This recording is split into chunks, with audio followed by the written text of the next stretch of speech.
Coucou, salut à tous et bienvenue sur ma chaîne YouTube. Si vous êtes nouveau, s'il vous plaît, regardez les vidéos, likez les vidéos, commentez en bas, je ferai l'effort de venir les répondre. Et souscrivez, s'il vous plaît. Et appuyez la cloche de notification pour ne rater aucune des vidéos que je poste. Et pour tous ceux qui ont déjà souscrit, vraiment, je voulais vous dire un gros merci. Merci pour le soutien, merci pour l'encouragement, ça fait du bien de continuer. Merci beaucoup pour votre souscription. Alors aujourd'hui, on va parler de comment changer de statut étudiant pour passer à résident permanent et rester aux États-Unis après les études. Parce que normalement, le visa étudiant veut dire que lorsque tu finis, tu es censé remballer les affaires et retourner chez toi. Mais comment changer de statut étant déjà sur le territoire afin qu'après tes études, tu puisses rester aux États-Unis et vivre une vie normale. Alors, je vais partir des moyens. J'ai 4 points à débattre en fait, à vous expliquer 4 moyens par lesquels on peut changer de statut étant sur le territoire. Mais je vais partir des moyens les plus difficiles, les moyens avec moins de chances de ce que ça réussisse, aux moyens les plus faciles.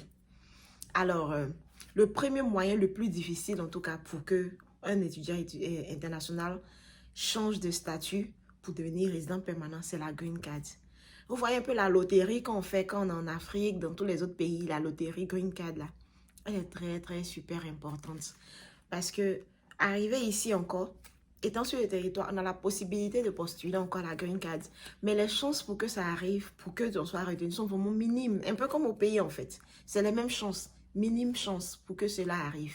Mais c'est l'un des très bons moyens de pouvoir changer de statut. Donc, si vous êtes étudiant international, que vous êtes là, que vous êtes en train de regarder ma vidéo, n'hésitez pas à postuler chaque année parce que c'est gratuit. Donc, on ne sait jamais, il faut mettre les chances de son côté.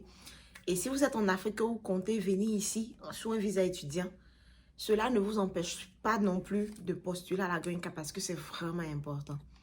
Donc, si vous pouvez le faire déjà au pays, faites-le chaque année. C'est gratuit, même si c'est payant, ce n'est pas vraiment une grosse somme. Faites-le. Et si cela marche, c'est bon.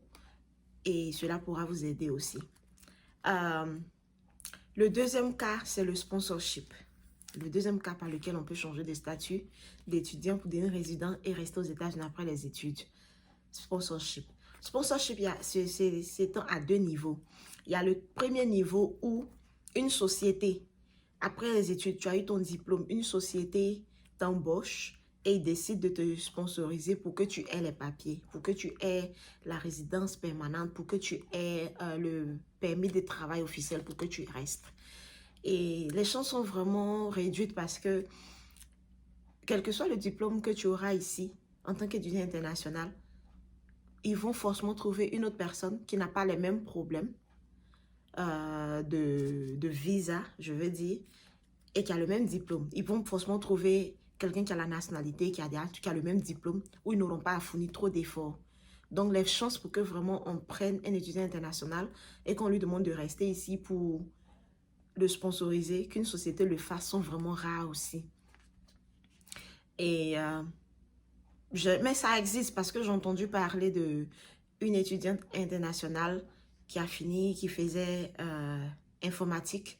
Et une société l'a prise et la société l'a gardée. Et aujourd'hui, ils l'ont sponsorisé, elle a ses papiers grâce à la société. Donc cela est faisable, mais c'est vraiment rare. Alors, le second aspect du sponsorship, c'est au niveau de la famille.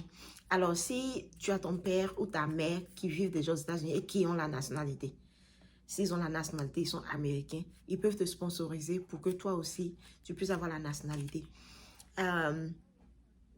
C'est pas trop facile, mais c'est faisable parce que j'ai des informations, des codes de personnes qui ont eu la nationalité par leurs parents. Et il faut que ce soit ton père ou ta mère parce que les gars vont procéder à des tests d'ADN. Voilà, c'est le mot. Ils vont procéder à des tests d'ADN pour vérifier que vous êtes vraiment parenté, que tu es vraiment l'enfant. Et dans ce cas, ça peut prendre un long processus, mais c'est possible aussi. Donc, c'est le deuxième cas de sponsorship, étant déjà aux États-Unis, où tu peux changer de statut d'étudiant à résident permanent et rester après les études. L'autre aspect encore, c'est le statut de réfugié.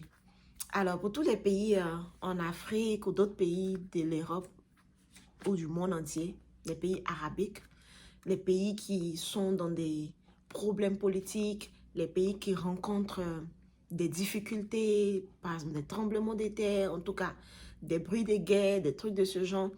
Lorsque tu viens d'un pays où tu peux prouver ici que en retournant au pays, ta vie sera en danger, par exemple à cause de la guerre, mais ta vie sera en danger à cause de la famine ou bien de l'extrême pauvreté, en tout cas, ou bien ta vie sera en danger parce que, bon, on veut te marier forcément à quelqu'un contre ton gré, ou bien ta vie sera en danger parce qu'on veut t'exciser. En tout cas, je suis en train de citer les quelques cas que les gens ont utilisés souvent pour passer, pour pouvoir passer de étudiant à résident permanent. En tout cas, tout aspect qui prouve que ta vie est en danger si tu retournes chez toi. Si tu peux prouver cela, dans ce cas-là, tu peux postuler à un statut de réfugié et tu restes définitivement après tes études. Ça, c'est l'autre cas. Ça se fait, c'est quand même beaucoup. Dans les échos, les informations que j'ai, plusieurs personnes, et il y a vraiment beaucoup de chances que cela marche.